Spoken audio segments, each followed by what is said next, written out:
미친 듯이 단순하게. 미국 크리에이티브 디렉터 켄 시걸의 말입니다. 성공의 비결들은 생각해보면 정말로 단순합니다. 살을 빼고 싶으면 적게 먹고 많이 운동하면 됩니다. 인간 관계를 넓히고 싶으면 두루 만나고 더 주면 됩니다. 시험을 잘 보고 싶으면 덜 놀고 열심히 공부하면 됩니다. 문제는 단지 그 비결을 실천하지 않는 것뿐입니다. 윗몸 일으키기 하루 30개 같은 간단한 약속은 너무 간단해서 잊어버리고 매일 새벽에 5km 달리기 같은 어려운 결심은 너무 어려워서 지키지 못합니다. 이래저래 간단한 것은 간단한 대로, 어려운 결심은 어려운 대로 실천이 되지 않으니 성공은 항상 먼 일이죠. 여러분이 원하는 것이 무엇인지 적어봅시다. 그리고 목표를 달성하기 위해 여러분이 할 일을 가장 단순한 말로 적어보기 바랍니다. 딱 한 가지만 말입니다. 그것만 실천해도 여러분의 삶은 확실히 달라질 겁니다. 성공의 비결은 결코 어렵지 않습니다. 정말로 단순한 곳에 답이 있습니다. 적어놓은 글을 보십시오.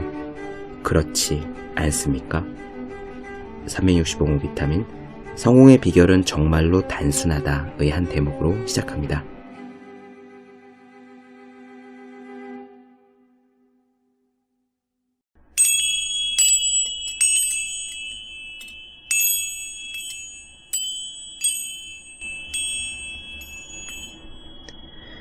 네, 안녕하세요. 본격 공부자극 팟캐스트 서울대는 어떻게 공부하는가 한지우입니다. 우리는 지금 히로나카 헤이스케 교수의 학문의 즐거움을 살펴보고 있습니다. 그는 필즈상을 수상한 일본의 대수학자라고 말씀을 드렸죠. 하지만 다른 대수학자들에게서 볼 수 있는 천재성이라든가 어린 시절부터 나타낸 남다른 두각 같은 것은 없었다고도 말씀드렸어요. 그는 15명이나 되는 형제 속에서 자랐고 가세가 기운 후에는 굉장히 어려운 환경에 살았습니다. 아버지 어머니도 공부를 하신 분이 아니고요. 그래서 에이스케는 자신이 굉장히 평범한 사람이다 라고 곳곳에서 강조합니다. 그렇게 평범한 사람, 평범한 집안에서 자란 사람이 어떻게 그렇게 빛나는 성과를 거둘 수 있었을까요? 지난 시간에는 부모님에게 배운 것을 말씀드렸는데요. 이번 시간에는 우선 친구로부터 배운 것으로 문을 엽니다. 우리는 무언가를 배우려면 굉장히 많은 에너지를 들여야 된다고 생각해요. 특히 요즘은 그렇죠? 사교육 때문에 허리가 휜다고들 하니까요. 그런데 정말 그래야 할까? 그래야 하는가에 대해서 저는 좀 의문입니다. 개인적인 의견이지만 적어도 제 체험에 근거한 거니까 저는 확고히 말씀은 드릴 수 있습니다. 중요한 것은 얼마나 비싼 데를 찾아다니느냐에 있는 것이 아니라 얼마나 자기가 스스로 하느냐, 스스로 고민하고 생각하느냐, 적극적으로 마음을 내느냐에 달려있다고 생각해요. 물론 그렇게 스스로 하려고 하면 당연히 시행착오가 있습니다. 조악할 수도 있고요. 또래에 비해 늦게 갈 수도 있습니다. 하지만 우리가 중고등학교 시절에 반에서 1등을 하려고 아니면 고작 대학 입학을 잘 하려고 공부를 하는 것은 아니지 않습니까? 공부는 평생 하는 것이고 평생 더 나은 우리 자신이 되기 위한 것입니다. 출발선에서 남들보다 조금 빨리 가고 싶은 조급함이 우리를 혹은 우리 자녀들을 망치고 있는 것은 아닌가 싶네요. 이 헤이스케는 자신이 너무 평범하기 때문에 주변 사람들로부터 무언가를 배우려 늘 애를 썼습니다. 부모님도 그렇고 친구도 그렇죠. 무언가를 배우려고 애를 썼고 또 무언가를 배웠다고 스스로 정리해서 기억합니다. 마치 저는 이 부분에서 공자를 연상했는데요. 왜 공자가 그러지 않았습니까? 3명이 함께 가면 그 중에 나의 스승이 있다라고요. 정말로 그렇습니다. 우리가 무언가를 배운다는 것은 비싼 돈을 들이는 데 좌우되는 게 아니라 내 마음을 열고 배우려는 자세를 그 어떤 상대방으로부터건 갖느냐에 달려있죠. 주위 사람을 보고 주위 사람의 장점을 알아채고 그것을 나의 것으로 내면화하려는 깨어있으면서도 겸손한 마음을 가지고 있으면 우리는 언제 어디서든 배울 수 있고 또 끝내 헤이스케처럼 좋은 성과를 거둘 수도 있을 겁니다. 요컨대 수학이나 영어나 또 다른 이런저런 스킬을 배우는 것보다 어떻게 살아야 하는가, 사람됨이 어때야 하는가를 배우는 게 우선이라는 의미예요. 그것은 우리 주위에서 얼마든지 배울 수 있고요. 그렇게 된 다음에 학문을 배우는 순서로 나아가야 합니다. 그게 맞죠. 서론이 길어졌네요. 주위의 친구에게서 무엇이든 배우려는 헤이스케의 자세를 오늘 이야기에서 보아주셨으면 좋겠고요. 그 다음에는 왜 공부해야 하는가에 대한 답으로 이어집니다.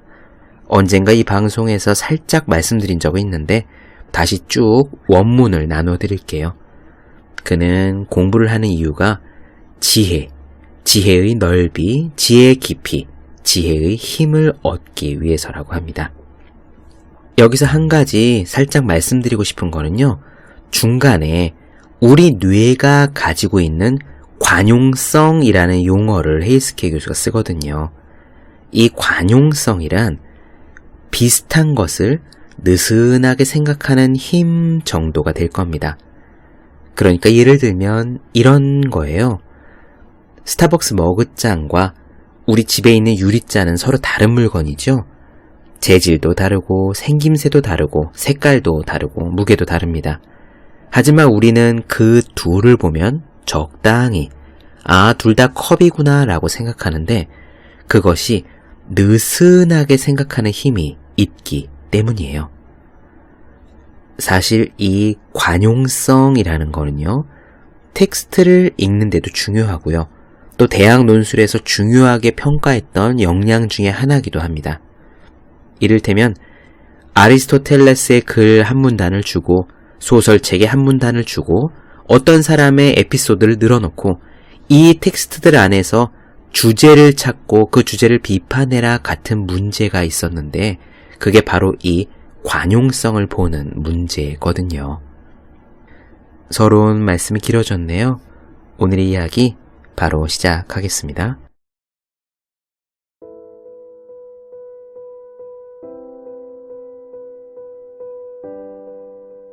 지금도 그렇지만 나는 항상 가까운 곳에서 존경할 만한 인물을 찾았고 그 사람에게서 무언가를 배우려고 해왔다. 의식적으로 배우려고 한 것은 아마 중학교 때부터였던 것 같다. 재능을 타고났거나 학구적인 가정에서 자라난 아이라면 모르겠지만 보통의 머리를 가지고 평범한 가정에서 태어난 아이가 공부를 해 나가려면 그 방법밖에 없다고 깨달았기 때문이다. 지금 생각해보아도 나 같은 사람에게는 꼭 맞는 제일 좋은 배움의 방법이었던 것 같다. 사람과 사람과의 만남에는 운이 따른다. 친구와의 만남도 마찬가지인데 이런 면에서 나는 행운아였다고 생각한다. 중학교에 들어가면서 좋은 친구들을 사귈 수 있었기 때문이다. 전쟁이 한창이던 1944년 4월에 나는 중학교에 입학했다. 기차로 35분 걸리는 학교였다. 그 시절에 내가 가까이 한 친구 중에 후지모토 시게루라는 같은 반 학생이 있었다. 그는 성적이 우수한 편은 아니었지만 꽤 특이한 존재였다. 과묵한 성격으로 누구하고도 이야기를 하지 않고 늘 심사숙고하는 듯한 분위기가 있어서 그는 괴짜라고 불렸다. 나는 어쩐지 그런 그에게 관심이 쏠렸다. 그래서 그에게 접근하게 되었고 서로 이야기를 나누는 사이가 되었다. 지금도 그렇지만 나는 대단히 개방적이며 누구하고도 이야기를 하는 것을 좋아하는 성격인 반면 혼자서 사색하는 것을 좋아하는 일면도 있다. 그것이 후지모토와의 우정을 가능하게 한 것 같다. 우리는 기차를 타고 통학하는 길에 철학이란 무엇인가, 예술은 사회에 어떻게 보탬이 되는가 등에 대해서 같이 이야기하고 생각했다. 예를 들어 내가 쇼팽의 음악은 참 아름답다 라고 말하면 그는 잠깐 생각을 하고 나서는 쇼팽만큼 정감 있는 음악을 만들어내는 작곡가는 없어 라고 말한다. 그러면 내가 지금 네가 이야기한 정감이란 무엇이냐 라고 물으면 그는 또다시 잠시 생각하는 거다. 우리들의 대화는 늘 그런 식이었다. 현실에서 동떨어진 명제, 다시 말하면 철학적인 문제에 대한 서로의 생각이나 의견 교환이 우리의 주된 대화 내용이었다. 우리는 기차 안에서나 학교 가는 도중에도 간간히 철학적인 이야기를 이렇게 나누었는데 학교 공부와는 무관한 구름잡기식의 주제였지만 우리에게는 매우 심각하고 중요한 문제였으며 둘 다 깊이 생각하는 것을 즐기는 편이었다. 지난 시간에도 이야기했지만 나는 어머니로부터 생각하는 기쁨과 생각 그 자체에 가치가 있다는 사실을 배웠고 후지모토와의 대화를 통해서는 깊이 생각하는 힘을 키웠다고 확신한다. 깊이 생각해야 한다고 해서 무엇이든지 무분별하게 생각한다는 이야기는 아니다. 눈으로 보고 귀로 듣는 모든 것을 깊이 생각하는 것은 비효율적이다. 하지만 누구나 긴 인생에서 깊이 생각해야 하는 때가 몇 번은 있기 마련이다. 예를 들어 나의 아버지가 경험하신 것과 같은 생활상의 위기가 다른 사람에게는 절대로 일어나지 않는다고는 이야기할 수 없다. 어려움이란 누구에게나 일어날 수 있는 일이며 이때야말로 깊이 생각하는 힘이 요구되는 것이다. 어디서부터 어떻게 손을 써야 좋을지 전혀 알 수 없을 때, 혹은 다시 일어설 수 있는 가능성이 전혀 없을 때 의지할 수 있는 것은 자기 자신의 깊은 사고력뿐이라고 생각한다. 후지모토와의 대화에서 배운 깊이 생각하는 힘을 나는 내 인생에서 활용해왔다.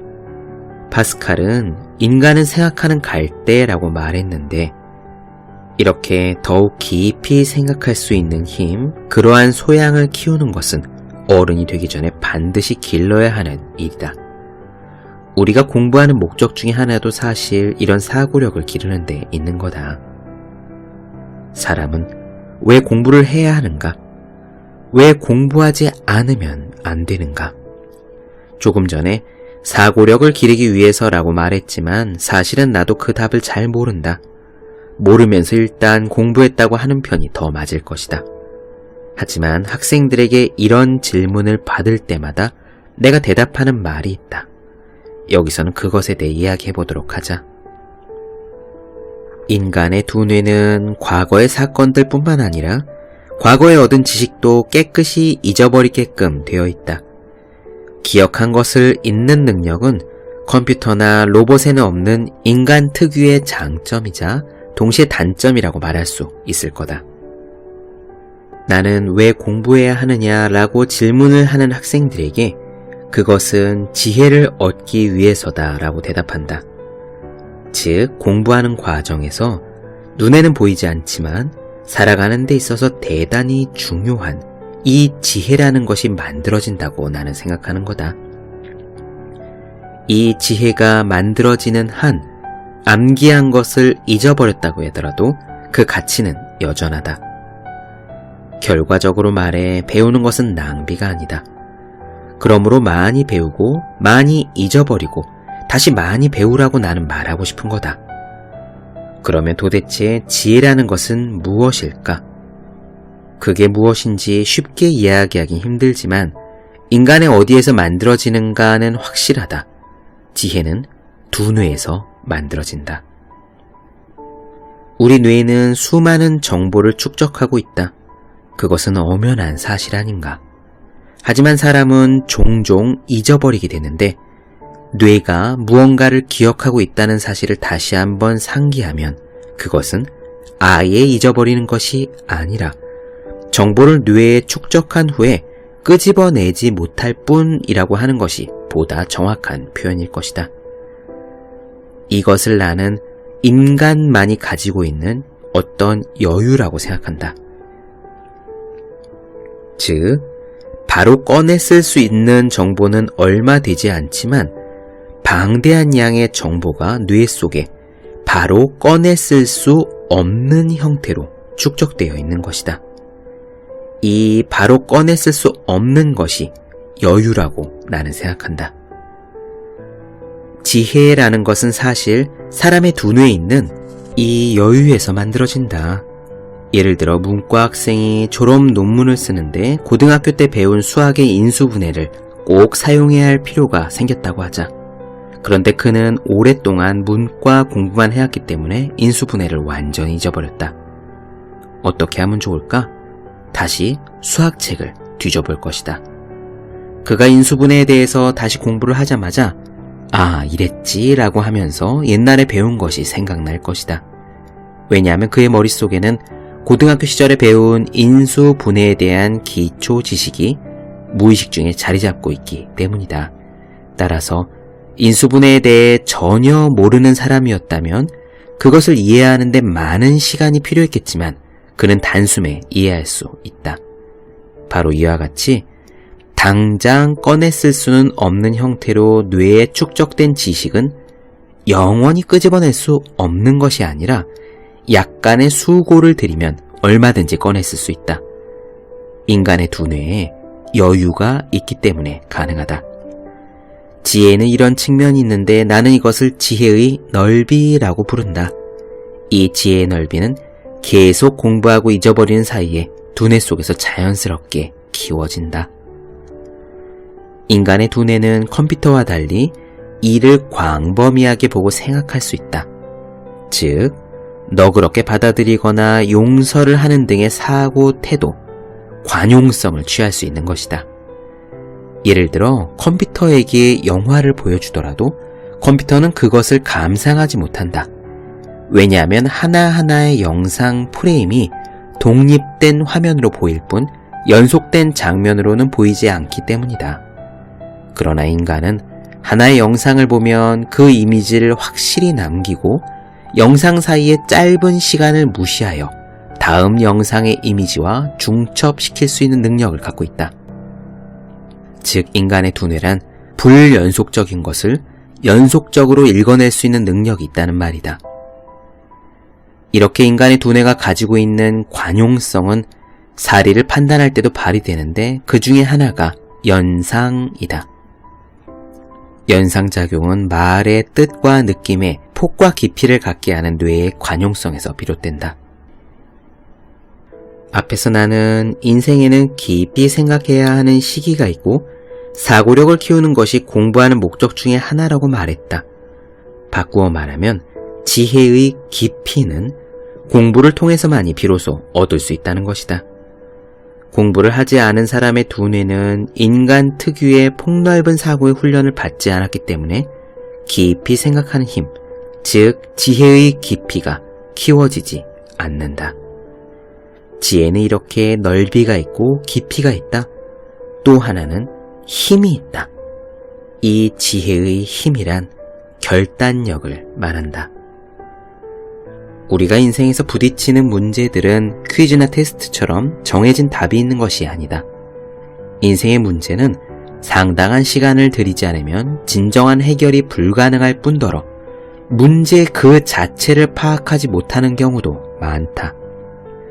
그런데 긴 시간을 들여서 모든 것을 파악하기 전까지 나는 꼼짝도 하지 않겠다라는 태도로는 도저히 이 세상을 살아갈 수 없다.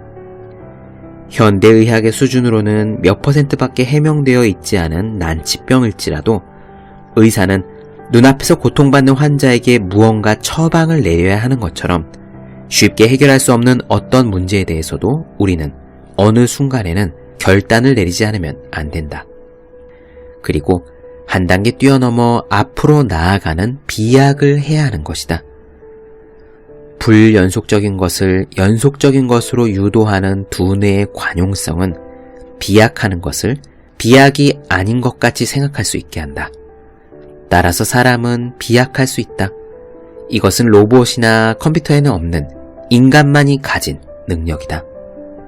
무언가 결단할 수 있는 힘, 어느 순간에 뛰어넘어 보자 하고 비약할 수 있는 힘, 이러한 지혜의 힘은 인생과는 직접 관계가 없어 보이는 공부를 하는 가운데서 키워지는 거다. 지혜에는 이렇게 내가 말한 것 이외에도 몇 가지 측면이 더 있을 것이다. 어쨌든 왜 배워야 하는가 라는 질문을 누가 나에게 던진다면 나는 지혜를 닦기 위해서다 라고 대답할 수밖에 없다.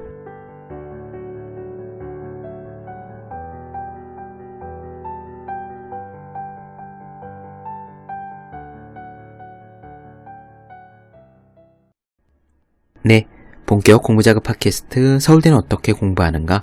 히로나카 헤이스케 교수의 학문의 즐거움 중에서 사람은 왜 배우는가 부분 나눠드렸습니다.